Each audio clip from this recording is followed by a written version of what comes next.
자, 우리 모두에게 주시는 말씀 같이 보겠습니다. 에스라 6장 1절에서 15절까지예요. 에스라 6장 1절에서 15절까지 말씀 한 목소리로 읽어봅니다. 시작. 이에 다리오 왕이 조서를 내려 문서 창고 곧 바벨론의 보물을 쌓아둔 보물 전각에서 조사하게 하여 메데도 앙메다 궁성에서 한 두루마리를 찾았으니 거기에 기록하였으되 고레스 왕 원년에 조서를 내려 이르기를 예루살렘에 있는 하나님의 성전에 대하여 이르노니 이 성전 곧 제사 드리는 처소를 건축하되 지대를 견고히 쌓고 그 성전의 높이는 60규빗으로 너비도 60규빗으로 하고 큰 돌 3켜에 새 나무 1켜를 놓으라. 그 경비는 다 왕실에서 내리라. 또 느부갓네살이 예루살렘 성전에서 탈취하여 바벨론으로 옮겼던 하나님의 성전 금, 은 그릇들을 돌려보내어 예루살렘 성전에 가져다가 하나님의 성전 안 각기 제자리에 둘지니라 하였더라. 이제 유브라데강 건너편 총독 다뜨네와 스달 보스네와 너희 동관 유브라데강 건너편 아바삭 사람들은 그곳을 멀리하여 하나님의 성전 공사를 막지 말고 유다 총독과 장로들이 하나님의 이 성전을 제자리에 건축하게 하라. 내가 또 조서를 내려서 하나님의 이 성전을 건축함에 대하여 너희가 유다 사람의 장로들에게 행할 것을 알리노니 왕의 재산 곧 유브라데강 건너편에서 거둔 세금 중에서 그 경비를 이 사람들에게 끊임없이 주어 그들로 멈추지 않게 하라. 또 그들이 필요로 하는 것 곧 하늘의 하나님께 드릴 번제의 수송아지와 수장과 어린 양과 또 밀과 소금과 포도주와 기름을 예루살렘 제사장의 요구대로 어김없이 날마다 주어 그들이 하늘의 하나님께 향기로운 제물을 드려 왕과 왕자들의 생명을 위하여 기도하게 하라. 내가 또 명령을 내리노니 누구를 막론하고 이 명령을 변조하면 그의 집에서 들보를 빼내고 그를 그 위에 메어 달게 하고 그의 집은 이로 말미암아 거름더미가 되게 하라. 만일 왕들이나 백성이 이 명령을 변조하고 손을 들어 예루살렘 하나님의 성전을 헐진대 그곳에 이름을 두신 하나님이 그들을 멸시하기를 원하노라. 나 다리오가 조서를 내렸노니 신속히 행할지어다 하였더라. 다리오 왕의 조서가 내림에 유브라데강 건너편 총독 다뜨네와 스달 보스네와 그들의 동관들이 신속히 준행하니라. 유다 사람의 장로들이 선지자 학개와 이또의 손자 스가랴의 권면을 따랐으므로 성전 건축하는 일이 형통한지라.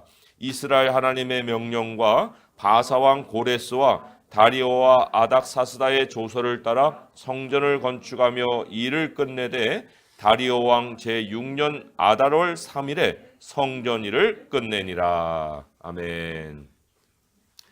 그리스도인 역사가들도 역사적인 어떤 논문을 쓰거나 또 대중을 상대로 역사책을 쓸 때에 하나님을 언급하지는 않습니다.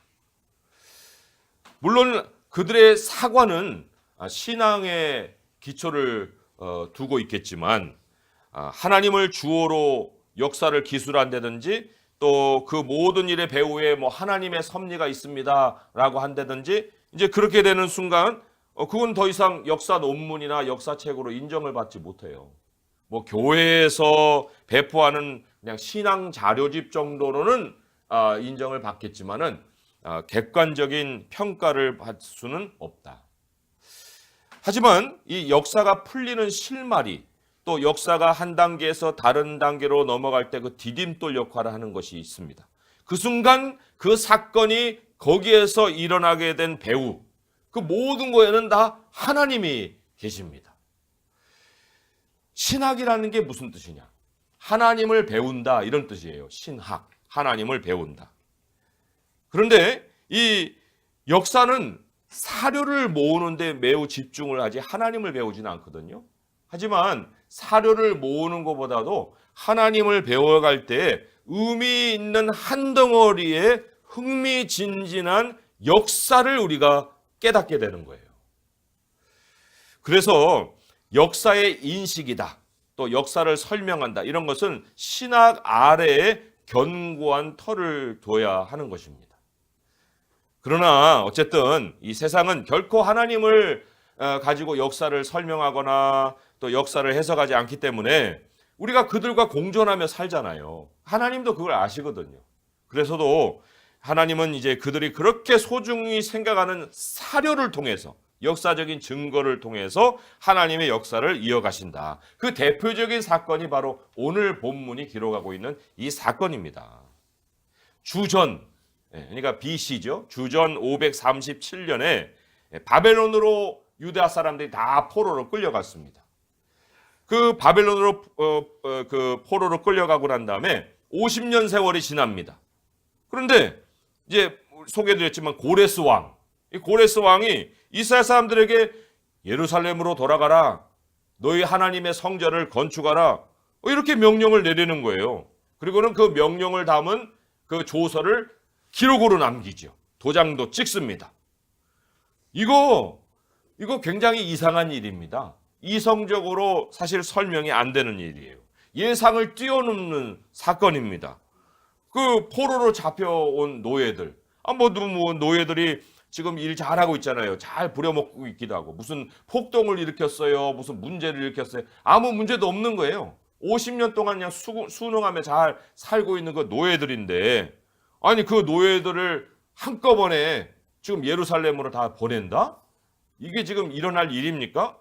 지금 중국에도 조선족이 많이 퍼져 있지 않습니까? 그 조선족이 지금 퍼진 게 된 게 수십 년이 지났는데, 이거는 이런 것과도 같은 거예요. 하루아침에 중국 정부에서 조선족들은 다 한국으로 가라.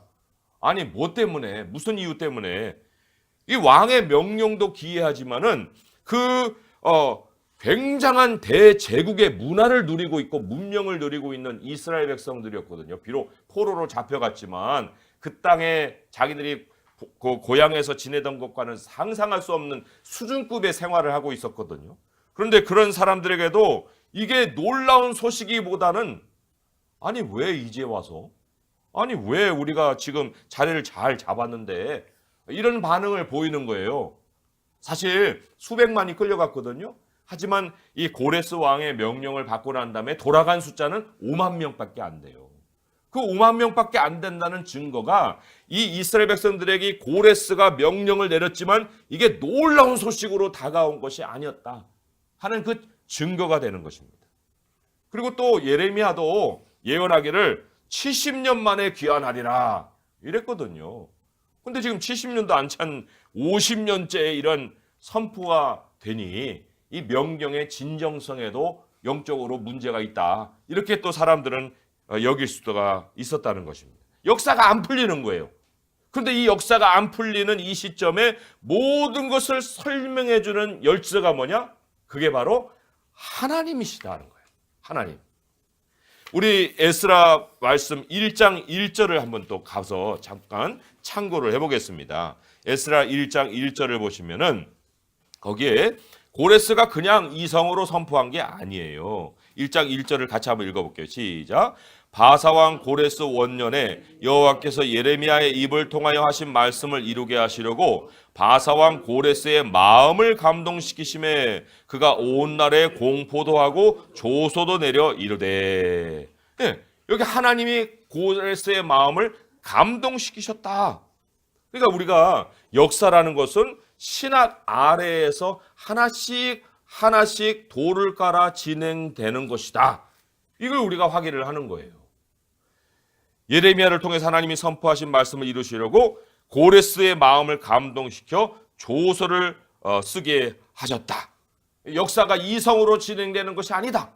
이걸 성경이 선포를 하고 있습니다. 하나님 백성은 어떻습니까? 5만 명이 지금 움직였는데 그 5만 명도 그냥 움직인 게 아니에요. 1장 5절을 보니까 이렇게 기록이 되어 있죠. 함께 읽습니다. 시작. 이에 유다와 베냐민 족속들과 제사장들과 레위 사람들과 그 마음이 하나님께 감동을 받고 올라가서 예루살렘에 여호와의 성전을 건축하고자 하는 자가 다 일어나니. 여기도 지금 하나님께 감동을 받고 올라갔다. 이렇게 얘기하잖아요. 감동 안 받았으면 5만 명도 안 올라갈 일이었다는 거예요. 그런데 여기 또 하나 하나님이 움직이신 게 있어요. 사실 이게 가장 핵심이에요. 그것은 1장 7절입니다. 1장 7절을 또 읽어볼게요. 시작. 고레스 왕이 또 여호와의 성전 그릇을 꺼내니 옛적에 느부갓네살이 예루살렘에서 옮겨다가 자기 신들의 신당에 두었던 것이라. 예. 이 유다 총독이 11절에 보게 되면 11절은 제가 읽어볼게요. 금은 그릇이 모두 5,400개라 사로잡힌 자를 바벨론에서 예루살렘으로 데리고 갈 때 세스바살 이 사람이 유다 총독인데 그 그릇들을 다 가지고 갔다라 그랬어요. 다 가지고 갔다라. 아니 백성들은 대다수가 남았어요. 그런데 하나님의 성전 기구는 다 예루살렘으로 옮겨갔다는 거예요. 다. 그렇다는 것은 이 역사의 진짜 주인공이 누구냐? 이게 하나님이시라는 겁니다. 역사는 하나님이 이동하시는 것을 기록해 놓는 거예요. 하나님의 이동의 역사다. 예레미야의 70년 예언이 언제 이루어진 줄 아십니까? 백성이 지금 예루살렘에 올라간 것으로 생각해서 야 이제 이루어졌구나 이렇게 생각하겠지만 50년째라고 말씀을 드렸잖아요. 이게 이루어진 게 아니거든요. 이 소수가 돌아와서 하나님의 성전을 언제 건축하느냐? 20년 후에 건축을 합니다. 그러니까 하나님이 다시 이스라엘 땅에 정착하신 성전이 건축이 된 그 해가 70년이 차는 70년이 성취된 그 해였다는 거예요. 하나님이 움직이시고 하나님이 성전을 완공하신 그날이 예레미야의 예언의 성취였다. 그러니까 눈에는 사람들이 움직이는 게 보고 또 왕의 명령이 들리지만은 우리 하나님이 이루어 가시는 모든 일의 배후에는 하나님의 명령과 하나님의 움직이심이 있다. 처음에 하나님을 따라 예루살렘에 올라간 백성들, 그 사람들에게는 역사가 녹록지가 않았어요. 굉장한 저항을 이제 받았습니다. 아니 떠난 지 50년인데 그 땅에 이미 또 정착한 다른 사람들이 있었을 거 아니에요. 그 사람들이 순순히 당신들 성전 줘. 그리고 우리가 다 땅 내줄게. 이렇게 했겠습니까? 엄청난 저항을 받았겠죠. 현대 이스라엘이 독립한 게 1948년이거든요. 48년에 독립한 후에 1972년까지 4번의 큰 전쟁을 겪습니다. 처음에 48년 그 당해에도 겪고 52년에 겪고 64년에는 유명한 6.1 전쟁이 있잖아요. 이스라엘 비행기 200대도 안 되는 것이 800대 아랍의 그 비행기를 6일 만에 다 전멸시키고이다. 그리고는 도무지 우리가 다 이상 저항할 공격할 것이 없어가지고 아랍이 거기서 굴복을 하지 않습니까? 이것도 하나님의 역사예요. 그런 저항을 73년까지 받다가 그 이후로 이제 이스라엘 나라가 강성한 나라가 되잖아요. 25년이라는 세월이 있었단 말입니다. 그러니까 고대 이스라엘 백성들도 돌아왔어요. 돌아왔는데 성전 건축을 시도하니 저항이 있어요.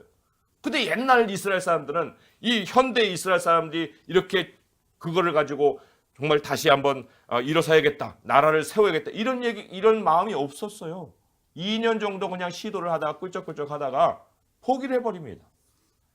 그리고는 13년이라는 세월이 흘러버리는 거예요.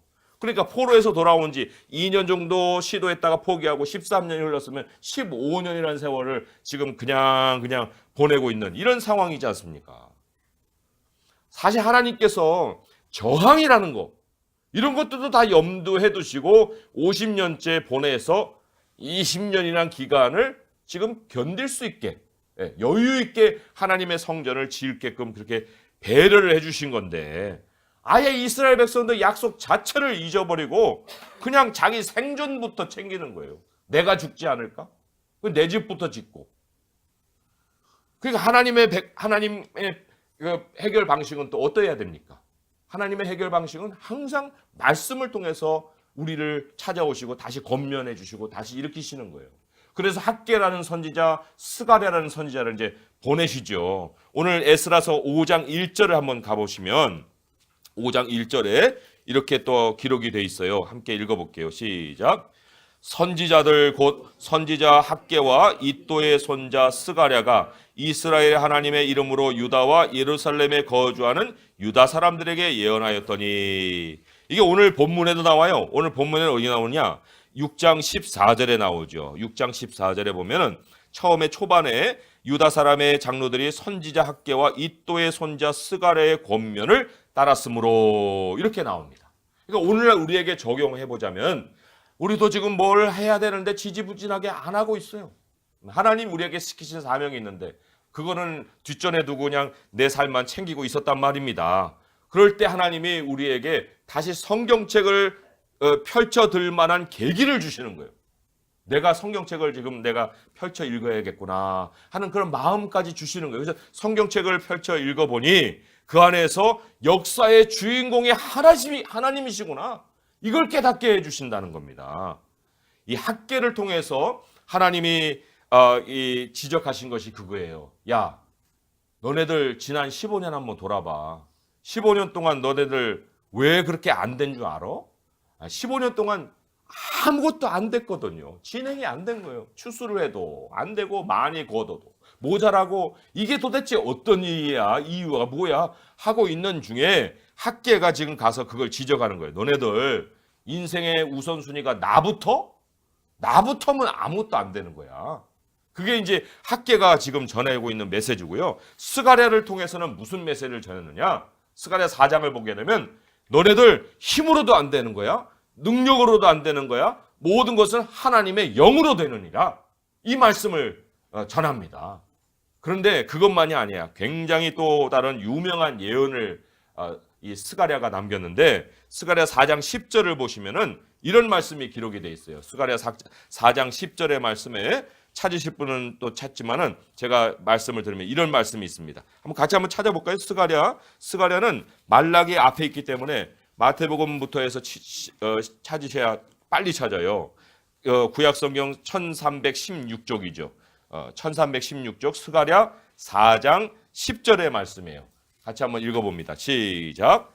작은 일의 날이라고 멸시하는 자가 누구냐? 사람들이 스룹바벨의 손에 다림줄이 있음을 보고 기뻐하리라. 이 일곱은 온 세상에 두루다니는 여호와의 눈이라 하니라. 여기에 주목해야 될 것이 뭐냐면 작은 일의 날, 작은 일들만 지금 지속되고 있는 이런 시대야. 이 사람들의 생각이에요. 야, 우리가 무슨 뭐 큰일을 한 것도 아니고 언제 큰일을 이루어? 맨날 이런 작은 일들만 지속되고 있잖아. 그런데 중요한 것이 뭐냐? 스룹바벨의 손에 다림줄이 있다는 거예요. 다림줄이라는 것은 건축에 필요한 측량 도구이거든요. 기준이에요. 하나님의 명령에 따라서 포기하지 않고 사명 감당하고 기준을 버리지 않는 그게 중요하다. 작은 일이 중요한 게 아니다는 거예요. 우리가 매일 작은 일들을 반복하죠. 우리들도 마찬가지예요. 작은 일들을 반복하는데 우리가 적어도 하나님의 진리를 손에 쥐고 있고 사명을 감당하는 날 마지막 큰 일은 하나님이 이루신다. 이게 성경의 선포입니다.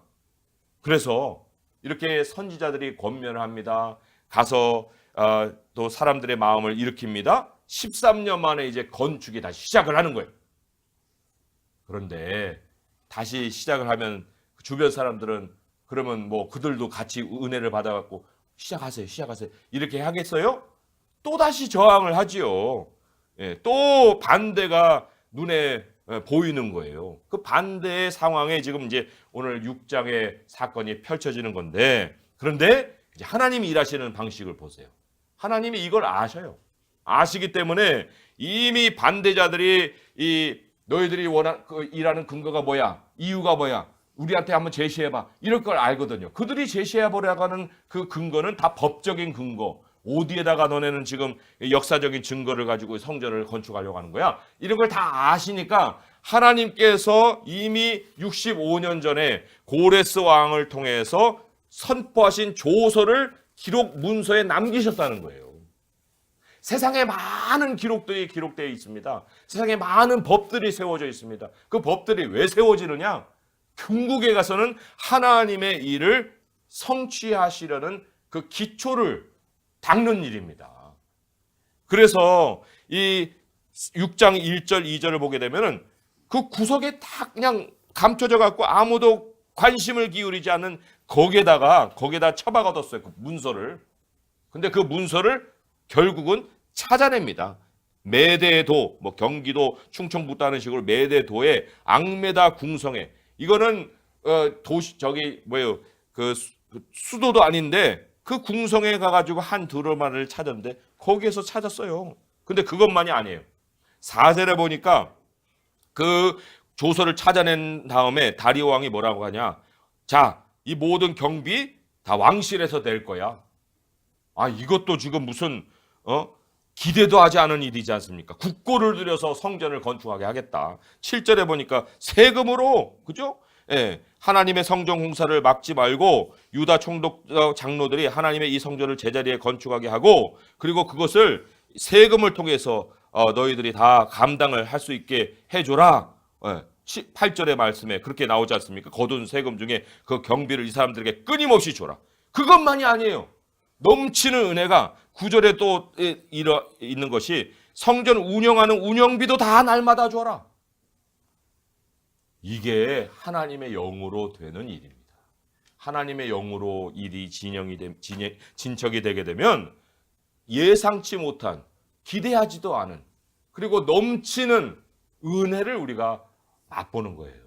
억지로 되는 일 속에서 하나님의 일이 진행되고 있다. 이렇게 우리가 얘기를 할 수가 없습니다. 그런데 다만 왕이 무엇을 부탁하느냐? 왕이 이런 것을 부탁을 합니다. 여기에 보면 10절에 보니까 왕과 왕자들의 생명을 위하여 기도하게 하라. 이렇게 부탁을 합니다. 참 이 다리오 왕인데, 이 다리오 왕이 무슨 뭐 이렇게 하나님을 믿는 사람도 아닌 마당인데 굉장히 지금 영적으로 하나님의 백성들보다도 훨씬 깊은 깨달음을 가지고 있어요. 성전의 핵심 기능이 뭐예요? 만민의 기도하는 집이거든요. 그거는 만민이 찾아와서 기도하는 것이기도 하지만 만민을 위해서 기도하는 그 집이기도 하는데, 그러한 세상의 역사를 이 성전 안에서 기도로 경영하고 있는 이걸 어떻게 알고 다리오 왕이 성전에서 우리를 위해서 좀 기도해 주시오, 이렇게 지금 부탁을 하고 있습니다.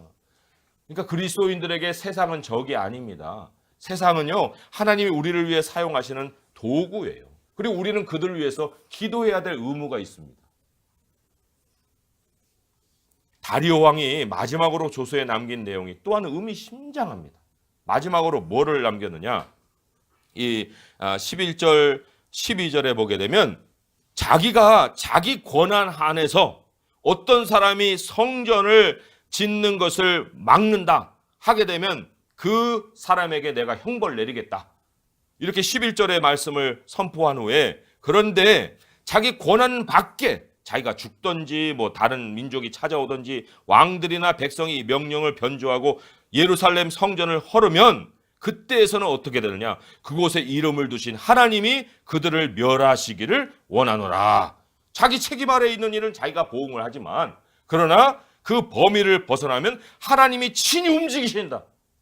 이게 아주 정확한 역사 인식에 대한 선포예요. 정확한 역사 인식입니다. 하나님이 하나님의 일을 방치하시는 일이 없다. 다리오 왕의 조서가 이제 써서 보낸 후로 얼마만큼이나 신속하게 성전이 건축되느냐? 4년 반 만에 성전이 건축이 돼버려요. 아주 신속하게. 뭐 겉으로 보기에는 지금 이 왕의 조서, 그리고 왕들과 그 왕들의 명령을 받은 그런 신하들이 또 동관들이 이런 일들을 막 분주하게 해서 신속히 진행될 것 같아요. 그죠? 그러니까 13절에 이런 고백이 나오지 않습니까? 신속히 준행하니라. 그런데 14절에 우리가 더 깊이 보게 되면 성전 건축 완성의 실제적 주체가 누구였어요? 바로 이스라엘 하나님의 명령이었다는 거예요. 이스라엘 하나님의 명령. 우리 그리스도인들도 역사 안에 살아가고 있습니다. 뭐 역사 밖에서 우주에서 붕붕 떠다니는 게 아니잖아요. 역사 안에서 살고 있기 때문에 우리가 형통하는 일도 하나님이 지휘하고 있는 세상의 도움을 얻어야 되는 거예요. 세상과 나는 다르다? 그렇게 살아갈 수가 없습니다. 세상이 우리를 대적하기도 합니다. 그런데 세상이 우리를 대적한다고 해서 역사를 그냥 손에서 놔버려요? 우리가 할 수 있는 자세가 아닙니다. 그렇게 해서는 안 되는 거예요. 교회를 세워가는 명령은 하나님의 명령이에요. 우리가 여기에 살아가는 모든 삶의 모양이 다 하나님의 명령으로 준행해가는 사명입니다. 그렇기 때문에 우리가 매일 하나님의 권면을 받아야 되고 또 작은 일이라도 지속해 나가면서 우리 하나님이 나를 도우실 것이다. 우리 하나님의 나라를 나는 세워간다. 이러한 다짐을 가지고 매일의 삶을 임하는 것이 너무나도 중요한 것입니다. 세상도 탑다운 방식을 알고 있습니다. 요즘 트럼프 김정은 만나가지고 통일 이룬다 하는 게 다 탑다운 방식이에요. 위에서 결정하고 아래선 실행하는 거예요. 그런 그 일들이 세상도 알고 있는 일인데, 아니 작은 방해들이 많아도 하나님, 그보다 더 높으신 하나님의 명령해 버리시면 끝나는 거 아닙니까? 그러한 하나님의 방식이 우리의 삶을 통치하고 있는 거예요. 그리고 나라의 통치자들이 또한 우리를 도울 수 있게 하나님 명령을 내리시는 겁니다. 그러니까 나부터 챙기는 2019년이 되면 아무 일도 안 되는 거예요. 진척이 없습니다. 2019년도 그냥 정체되는 한 해가 되는 거예요. 하지만 하나님이 우리에게 맡기신 그 하나님의 명령, 하나님의 교회를 세워가는 일, 작은 사명을 감당해 가면서 기준을 손에 들고 있고 다림줄을 놓지 않는 그런 삶을 이어가게 되면 우리 하나님이 나와 더불어 세상도 축복하시고 세상과 더불어 나도 축복하시는 형통한 한 해를 우리에게 허락을 해주신다는 것입니다. 그래서 2019년은요, 신속히 진행되는 일들을 경험하는 한 해가 되어야 됩니다. 신속히 진행되는, 그동안에 정체됐던 적체됐던 일들까지도 다 풀어지는 한 해가 될 수 있어야 되는데, 그러려면은 우리 역사가 신학의 지도 아래 털을 놓는다, 이런 것을 우리가 꼭 잊지 아니하고 나의 모든 인생의 터는 하나님을 배우는 것으로부터 털을 놓는다, 이 생각에 우리의 삶을 세워가야 합니다. 하나님을 알아가는 삶, 또 하나님을 주인공으로 모시는 삶, 하나님의 영으로 또 진행하는 삶, 이런 삶을 통해서 우리들의 인생을 세우고 교회를 세우고 하나님을 영광스럽게 하는 성도님 될 수 있기를 주님의 이름으로 축원드립니다. 기도하겠습니다. 하나님 아버지, 감사합니다. 역사는 다 하나님의 명령으로 움직이고 있습니다. 우리가 하나님을 먼저 알 때 역사의 디딤돌이 바로 하나님이신 것을 깨닫습니다. 하나님, 지난 한 해까지 무언가 되지 않았고 또 앞으로도 어떻게 될까 궁금한 것들이 많지만 우리 하나님을 앞세우고 우리의 손에 정말 하나님이 주신 바 말씀의 디딤돌, 또 다림줄이 있을 때 하나님이 정말 작은 일들을 겹겹이 또 쌓아가시며 큰 일을 이루실 줄 믿사오니 아버지여, 말씀하소서 우리가 듣겠나이다. 주여, 말씀하소서 우리가 실행하겠나이다. 하나님의 교회를 중심으로 늘 주님과 동행하는 저희가 되게 하여 주옵소서. 예수님의 이름으로 감사하며 기도합니다. 아멘.